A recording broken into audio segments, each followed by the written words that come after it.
各位屋主你知道嗎？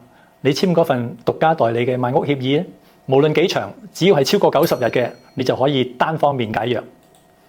好多屋主喺賣屋嘅時候會簽一份所謂嘅 sole agency agreement， 即係獨家代理合約啦。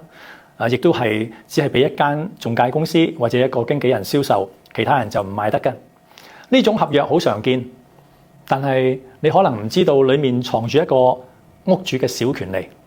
如果呢份合約超過咗90日，由第91日開始，你就有權利自己用書面通知單方面終止合約，唔需要中介公司同意。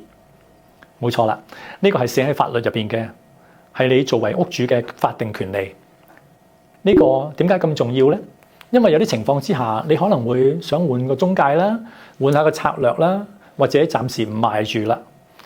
有時候如果你唔知道有呢個解約嘅權利，你就會以為只係能夠等到合約結束。其實只要係過咗90天，你就可以主動提出，唔需要理由，亦都唔會違約。Ricky 嘅一個小提醒，合約裡面嘅條款唔單止係俾中介用嘅，裡面亦都藏住你可以用嘅權利。喺簽合同嘅時候，請一定要問清楚合約嘅長短啦、解約嘅條件。必要時，我哋亦都會請律師一齊把關。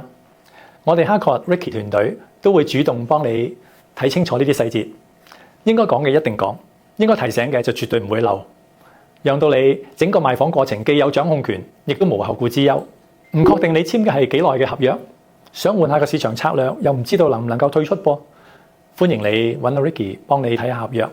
我會用你能夠容易明白嘅語句，一條一條咁同你解釋清楚，小細節都係大保障，讓你從頭到尾都賣得安心。